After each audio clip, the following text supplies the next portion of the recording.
안녕하세요. 호남 리더십 교육연구소 소장 이정아입니다. 만나서 반갑습니다. 마인드 톡톡으로 여러분에게 인사를 드리는데요. 탈무드에 나오는 명언 중에 이런 명언이 있습니다. 승자의 주머니에는 꿈이 있고 패자의 주머니에는 욕심이 있다. 예. 우리가 꿈을 안고 달려가다 보면 행복이 찾아오겠죠. 그러나 욕심을 마음에 품고 보낸 시간들은 상처와 허무함만이 남습니다. 오늘 여러분 가슴속에는 어떤 마음의 주머니가 담겨있나요? 오늘 저와 함께 하시면서 마음속에 또 행복한 마음을 가득 담을 수 있는 꿈을 만들어 볼까요? 여러분에게 한번 묻고 싶습니다. 혹시 동물들 중에서 가장 시력이 좋은 동물이 어떤 동물일까요? 매나 독수리나 이런 걸 떠올리십니까? 타조입니다. 타조가 시력이 25인데요. 그래서 한 50m 떨어진 밖에 있는 작은 개미가 기어가는 게 보이고요. 또 한 10km, 20km 떨어진 화창한 봄날에는 그곳까지 보인다고 합니다. 그리고 4km 떨어진 곳에서는 자동차 번호판이 보인다고 합니다. 야, 진짜 탁월한 시력을 가지고 있군요. 동물들 중에는 이렇게 뛰어난 능력을 가진 동물들이 많은데요.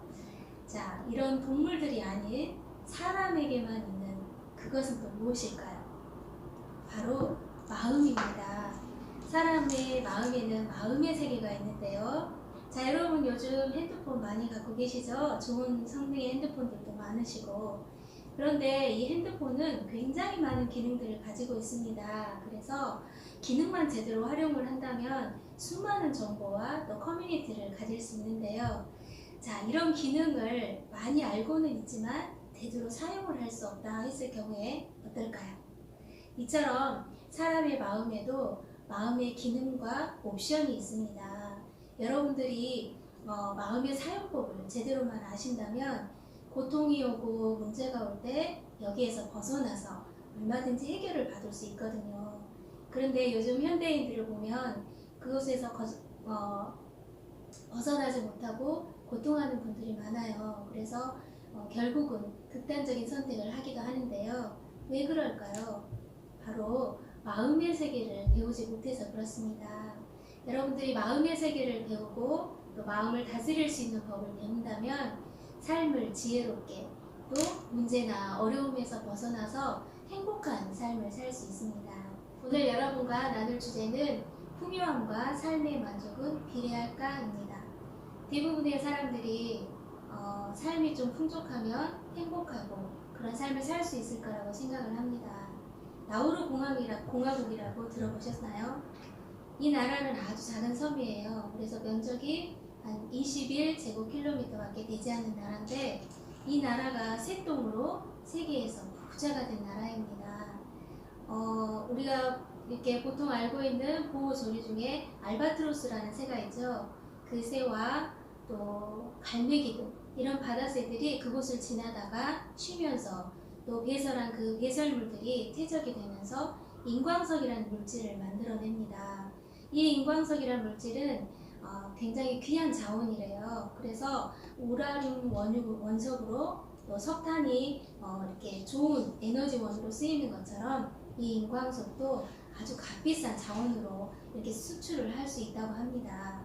그래서 이렇게 인광석으로 많은 돈을 벌어들이자 그때만 해도 저희 나라가 70년대니까 저희 나라 국민 총소득이 255달러, 그런데 그 나라는 2만 달러가 넘었다고 하니까 와, 비교가 안 될 정도입니다.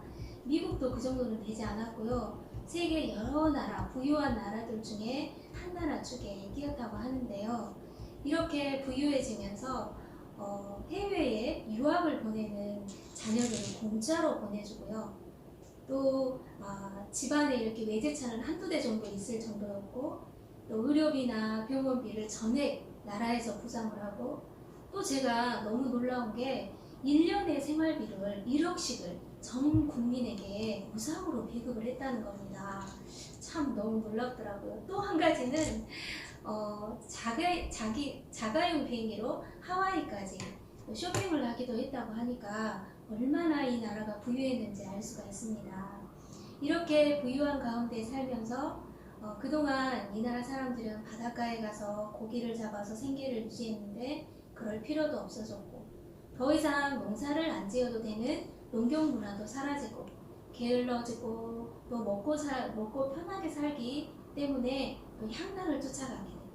그러면서 2003년도에는 이 인광석이 모두 고갈이 되었다고 합니다.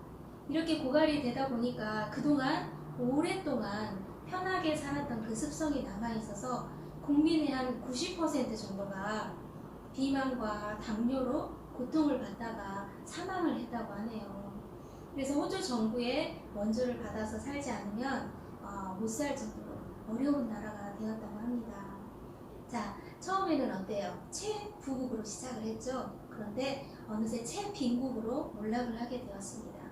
풍요가 주는 비극이라고 할 수 있는데 우리가 여유로운 삶을 살면 행복할 것 같죠. 하지만 적당한 여유로움은 좋겠지만 부유를 절제하고 또 어려운 삶을 살게 된다면 우리가 전에는 느껴보지 못한 마음에서 느끼는 만족감을 느끼실 수 있을 겁니다. 제가 이야기를 하나 들려드릴게요. 이 이야기는 미국 마고 제마크의 작품인데요. 우리 집은 너무 좁아 라는 제목의 그림 동화입니다. 이 집은 오두막 집이에요. 그런데 아이를 6명 또 아내와 어머니 이렇게 많은 식구들이 좁은 집에 한꺼번에 살았어요. 그렇다 보니까 늘 어수선하고 시끄럽고 그런 가운데 살다가 이 젊은이가 너무 스트레스를 받아서 어느 날 라피 선생님을 찾아갑니다. 그리고 말을 하죠. 자기의 이런 사정들을 이야기하고 고민을 상담을 합니다. 그랬더니 라피 선생님께서 이 일을 해결할 수 있는 방법이 당연히 있지. 하지만 내가 일러준 대로만 해야 되네. 이렇게 말을 하자 아이고 라피 선생님 무엇이든지 말씀을 하세요. 제가 선생님이 시키는 대로만 하겠습니다. 그러면 밖에 나가서 닭과 오리를 가지고 집으로 들이시오 라고 말을 한 거예요. 그래서 집으로 당장 달려가서 밖에 있는 닭과 오리를 집으로 들여서 생활을 시작을 했습니다. 자, 어떻게 되었을까요? 꼬꼬대 꼬꼬꼬꼬꼬 꽥꽥꽥 이제 난리가 난 거예요. 온갖 털이 날리고 아이들은 싸우고 아내는 잔소리 어머님은 스트레스 받아 하시고 그래서 이 젊은이는 이제 더 괴로워진 거죠. 그래서 또 쫓아왔어요. 라피 선생님에게. 선생님 도저히 살아갈 수가 없습니다. 전보다 더 어려워졌어요. 그랬더니 이번에는 밖에 있는 염소와 소를 집 안으로 들이시오. 네? 아니 지금도 이렇게 시끄러운데 염소와 소를 집 안으로 들이라고요? 이 젊은이는 라피 선생님의 말씀을 도무지 이해를 할 수가 없었습니다. 하지만 이 젊은이는 방법을 해결할 수 있는 길이 없었죠. 그래서 터덜터덜 집으로 가서 다시 염소와 소를 집 안에 들였습니다. 그리고 하룻밤을 자고 일어났습니다. 어떻겠습니까 여러분? 집안이 엉망진창이 되었죠. 그래서 가족들은 스트레스를 받을 대로 받게 되었고 모두 지치게 되었습니다. 자, 이 젊은이는 라피를 찾아와서 말을 했어요. 선생님, 더 이상 저는 견딜 수가 없습니다. 이제 다 쫓아낼 거예요. 라고 말을 했어요. 네, 좋습니다. 이번에는 다 쫓아내십시오. 이 젊은이는 집에 돌아와서 그동안 함께했던 가족들을 다 밖으로 몰아냈습니다. 그리고 하룻밤을 잤습니다. 자, 과연 어떻게 됐을까요? 이 젊은이 마음에 큰 깨달음이 왔습니다. 어떤 깨달음이 왔냐고요? 이야, 우리 집이 이렇게 평화로웠어? 이야, 우리 집이 이렇게 조용했었어? 이것을 깨닫게 된 거예요. 어때요, 여러분? 형편은 전과 후 똑같습니다. 그런데 뭐가 변했습니까? 네, 이 젊은이의 마음이 변했습니다. 우리가 형편이 어려워서 풍족하면 여유를 즐기면 좋을 것 같지만 또 어려움이 때로는 우리 마음을 따뜻하게 해주고 삶도 아름답게 이끌어줍니다. 제가 아는 어떤 선생님이 계셨는데요. 이 선생님은 대학 때 당뇨로 인해서 시력을 잃었습니다. 그래서 그 이후에도 갖가지 질병으로 오랫동안 몸이 힘드셨는데요. 또 그런데 이 선생님의 마음 안에는 늘 꿈이 있었어요. 나는 강사가 될 거야. 그래서 많은 사람들에게 희망을 주고 싶어. 이런 마음의 꿈을 가지고 계셨는데 어느 날 강사 자격증을 따셨어요. 그리고는 요양병원이나 실버대학이나 이런 곳에 다니시면서 강연을 하시는 거예요. 그리고 매일 아침 사무실에 출근하셔서 청소도 하시고 전화도 받으시고 또 어린아이들이 지나가면 아이들을 옆에 두고 자신의 꿈에 대해서 또 이야기하면서 아이들 마음에 소망을 심어주고 그러면서 이런 걸 보면서 저희들이 참 부러워하는 부분들이 많았는데 이분이 작년에 12월에 이렇게 돌아가셨거든요. 저희가 이분을 뵈면서 저희들은 그분보다 더 많은 것들을 갖추고 있죠. 건강이며 모든 것들을 우리가 갖추고 있지만 그분 앞에 너무 부끄러운 마음이 들었습니다. 여러분 소확행이라는 말씀을 들어보셨죠? 소소하고 확실한 행복, 공기나 물의 소중함, 편안하게 자고 일어났을 때의 기쁨, 떠오르는 태양을 보며 갖는 희망, 열심히 일해서 결실을 거두는 즐거움. 네, 제가 여러분 어렸을 적에는 수도가가 밖에 있었죠. 그래서 그곳에 가서 빨래도 하고 세수도 하고 추운 겨울도 이렇게 이겨냈는데요. 요즘은 어떻습니까? 수도 밸브만 열면 따뜻한 물, 시원한 물 콸콸콸콸 나오죠. 그리고 화장실도 내부에 있어서 언제든지 우리가 이용을 할 수가 있습니다. 너무 편리한 세상이 되었는데요. 제가 어렸을 때만 해도 바나나라는 과일이 수입 과일이었어요. 그래서 비쌌거든요. 특별한 날만 먹을 수 있었는데 특히 소풍간 날 어머니가 가방에 바나나 한 개를 넣어주십니다. 그러면 소풍 가서 껍질을 까서 그 바나나를 한 입 베어 먹으면 입안에서 사르르 녹는 그 달콤함이 정말 행복하게 했거든요. 지금도 바나나를 보면 그때의 추억이 가슴속에 떠올라서 새록새록 행복해지곤 하는데 요즘은 어떻습니까? 바나나가 너무 흔하죠. 그래서 소중함을 잘 모르는데 우리가 이처럼 형편이 좋아서 감사한 게 아니라 마음이 낮고 또 마음의 배가 고프면 감사할 수 있을 것 같아요. 그리고 마음이 높고 또 풍족하지만 마음이 높고 또 마음의 배가 부르면 감사가 없습니다.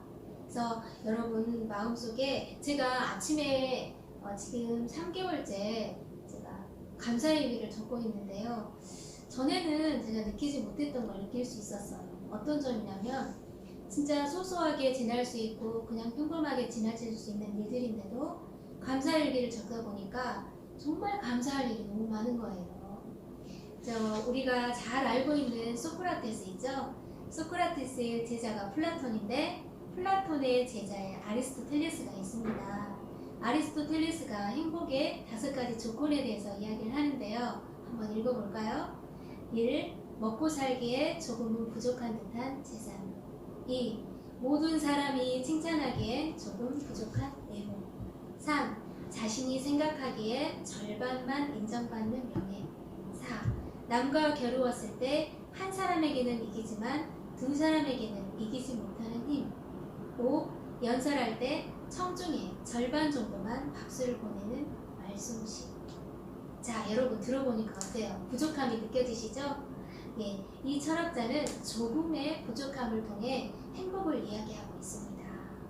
여러분들이 풍족하고 다 가지고 모든 걸 갖추어야 행복한 게 아니고요. 그 풍족함을 누릴 수 있는 마인드를 배우는 것이 중요합니다. 작은 것에 감사하고 그런 마음을 배울 수 있다면 풍족함 속에서도 얼마든지 감사함을 즐기며 살 수 있는 삶을 살 수 있을 겁니다. 오늘 저와 이렇게 함께 해주셔서 감사하고요. 오늘 하루도 행복한 하루 되시기 바랍니다. 감사합니다.